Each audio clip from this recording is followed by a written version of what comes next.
For the Back to Constitution channel. I just did a video called Channel Report, January 24th, 2017. That was yesterday. Today's the 25th of January. Same year, light beer drinkers, don't panic. But I forgot to cover the top 10 videos, and I'd like to do that now. I see something very unusual right away. Midnight Train to Georgia by Gladys Knight and the Pips is always number one. And for the first time, it's in second position. The number one video for this channel is Time Travel Al Bielek Travels to the 28th Century. What a surprise. I took the audio track online, and there was a whole lot of garbage in it. Clearing of the throat, pauses, and uhs. I took them all out. And I made it more concise, more professional. Whoever recorded it originally should have done that, but they didn't, so I did it. And now I find that people copy my video and put it up. I want you to know that I have no objection whatsoever to anybody copying my videos. I don't copyright my stuff. I didn't record Al Bielek giving his testimony about his alleged travel to the future. I don't believe that he did travel to the future, but I believe he thinks he did because I believe he was implanted with a false memory. And the goofy programmer who invented the story couldn't come up even with a microwave oven. Now, if you travel 800 years into the future, do you think there are going to be some electronic devices? He couldn't even come up with a microwave oven or the internet. And Al's programming goes over and over again the baffling mystery of how computers talk to each other. He leaves our society in 1940. He arrives 800 years from now. I think it was 1944 or something like that. He arrives 800 years from now and the language didn't change? In the past 25 years, our language has changed. We've had email and megabytes and upload and download and hackers. We've had floppy disks. We've had cassette players and 8-tracks and so on. Our language changes with the technology. Al Bielek comes back after 2 years there and he doesn't have any photographs of his friends. He has no stories about friendships he developed. That's because he didn't develop them. Anyway, I thought it was an interesting story. I started picking at it to, go to the second level of depthness.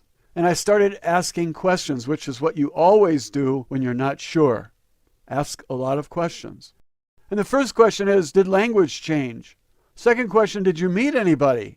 He was a tour guide. He met people every day. If you're a tour guide, you're going to go to lunch with some of the people. They invite you to lunch and you go to lunch with them. And they pick your brain. They want to know what you know about the tour and the information about the facility. So I'm surprised that this video is number one. It had 773,000 watch minutes, which represents 20% of the top 10. And poor Gladys Knight, who has been on top for years on my channel, slipped to number 2 spot with only 19% of the watched minutes. This song, Gladys Knight and the Pips, Midnight Train to Georgia, I used to manage bands, and I used to be a booking agent 40 years ago, and I liked that song. And so when I met the Chinese girls back in 2005, I met about 5,000 of them on Skype because they had something called Skype Me. And the Chinese girls wanted to talk to American guys, and I wanted to talk to Chinese girls. And so we struck up a friendship, and I collected, although I talked to 5,000 of them, I collected about 1,400 as friends. And I haven't done that for 10 years, so I have very few friends left, but sometimes I'll get a message from them. And so they remember, and I remember, but I don't want to do that anymore. I'm too old. The version of that song, Gladys Knight and the Pips, was recorded for the Chinese girls. And when I started a YouTube channel, I decided to put it up and let you guys see it. I found the Chinese people very nice, very interesting. I would love to live there, but I don't like the communist government, especially since they shot young people in the head because they wanted freedom. Number 3 video is another time travel. This one is completely original. I wrote it, I recorded it, I did both voices. It's about a time travel trip to the year 4015 after the death of Earth. And all I did in that video was talk about how Earth died. The planet wasn't destroyed, but the life on the surface died as a result of risky nuclear power plants, hundreds of them, and a catastrophic astronomical event, the passing of Planet X. I thought it was an interesting story. I put it out. Everybody hated it. I got 3,000 thumbs down on that video. 18 months go by and suddenly it takes off. People like it. I start getting thumbs up. I thought, what's this? I probably should have taken it down because it was such a miserable failure. I left it up because I never remove my videos. And then it takes off and it's got 1 million views and 4,000 thumbs up. Unbelievable. So I'm going to write a series of science fiction time travel episodes with a co-writer perhaps. And since he's involved and he wants to make money, it's going to be pay-per-view, 25 cents. If you would like to watch an hour-long video and are willing to pay 25 cents, you go to his channel and watch it. He and I will be doing these jointly. Probably I will write one episode and he will write the next, like that. We don't know yet because it's not done. I wrote the first one already, and he said he's going to rewrite it. Next on the list, number 4, Edgar Cayce's 7 Prophecies to Come. I thought that was a very interesting video, but it also sat there for a long time, idle, listless, and then suddenly it's popular. And today it's number 4. 207,000 watch minutes. People want to know what Edgar Cayce predicted. He predicted a lot of obscure stuff that probably has not happened. You know, the Zetas, everything they predict is correct, and it comes true. And all these Earth humans who make predictions, this stuff comes true rarely. There's one guy who makes predictions, and he has never been correct. I'm not going to mention the name because I don't want to slander him. I think he's a fake. He came up with a theory, and the theory doesn't work. He thinks he can predict from that theory.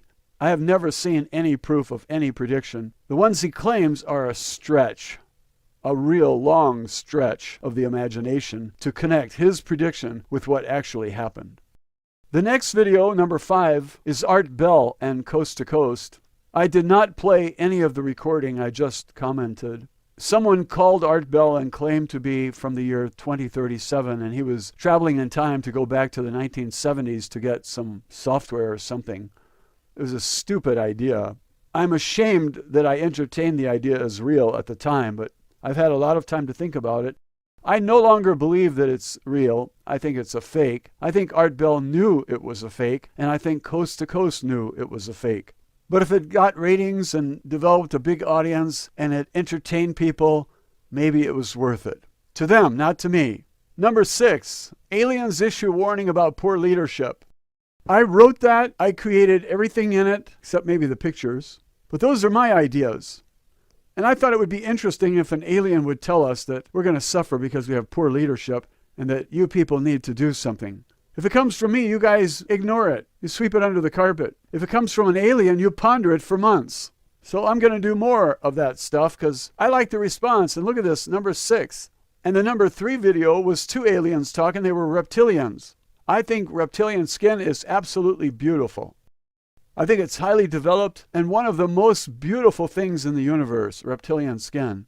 I love to see a lizard skin or a snake skin. I think they're beautiful, but I'm not that fond of snakes. I live in Arizona in the Sonora Desert, and there are rattlesnakes, and you can die. There are scorpions also.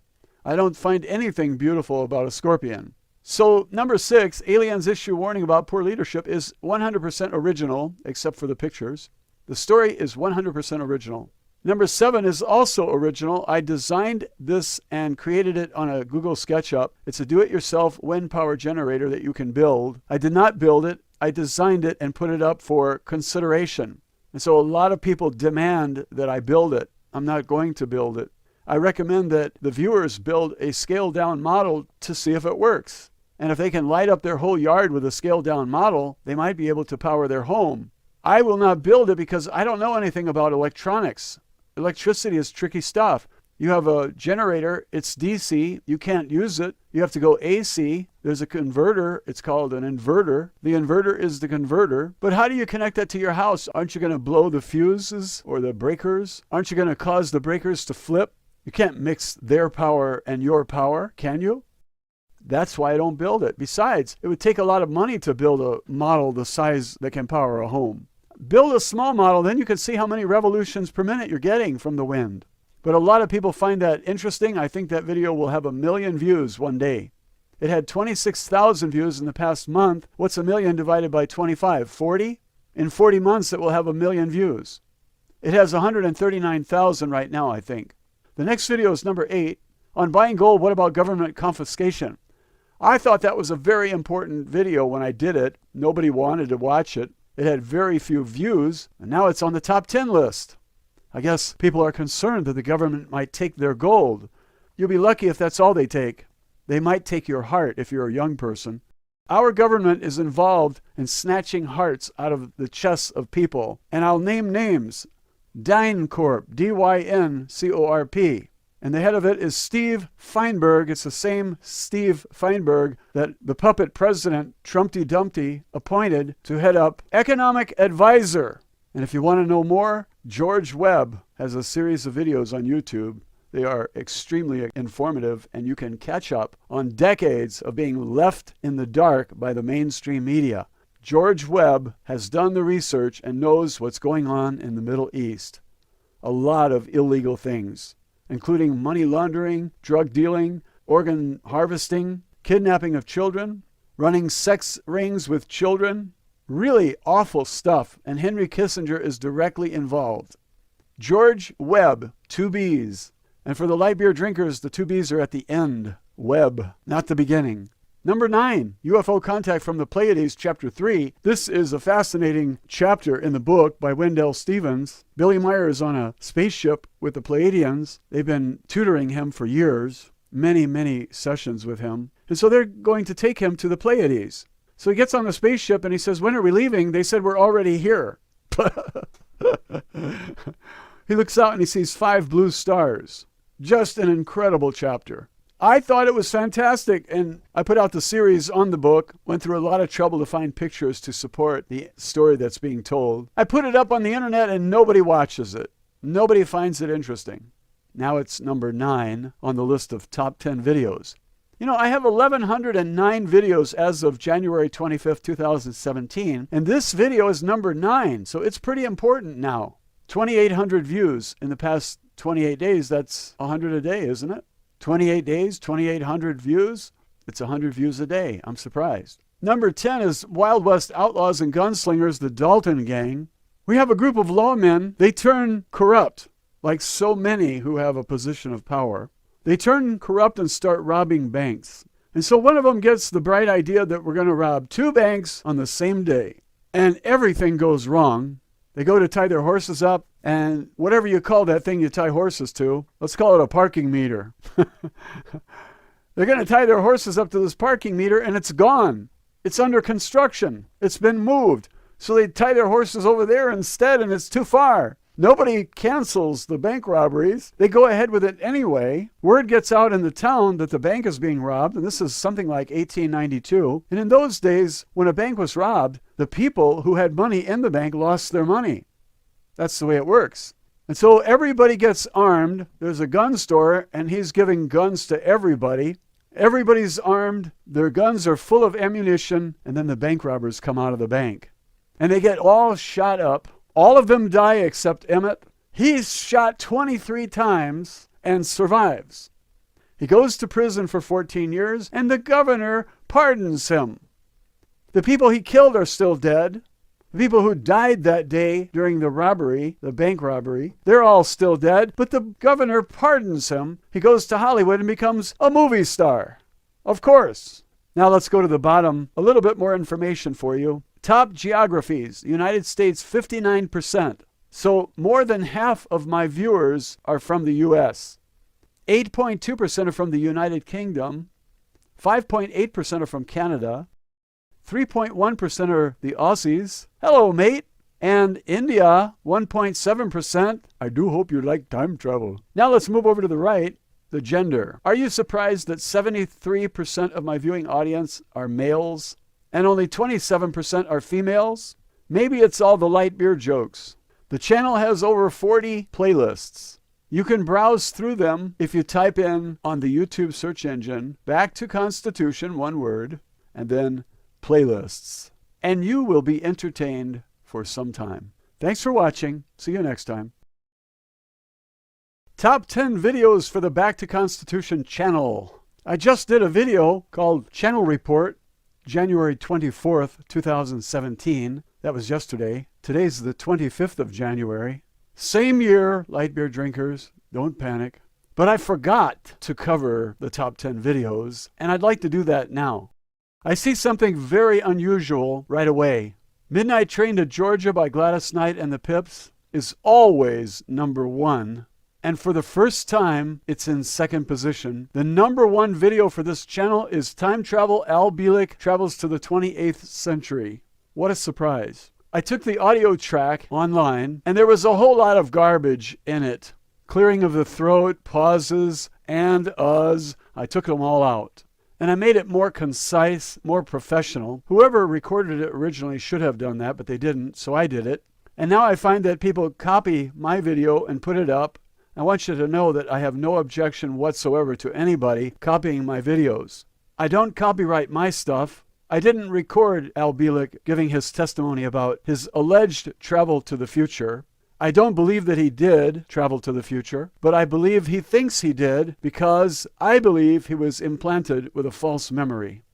And the goofy programmer who invented the story couldn't come up even with a microwave oven. Now, if you travel 800 years into the future, do you think there are going to be some electronic devices? He couldn't even come up with a microwave oven or the internet. And Al's programming goes over and over again the baffling mystery of how computers talk to each other.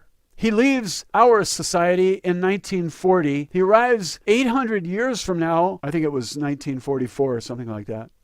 He arrives 800 years from now and the language didn't change. In the past 25 years, our language has changed. We've had email and megabytes and upload and download and hackers. We've had floppy disks. We've had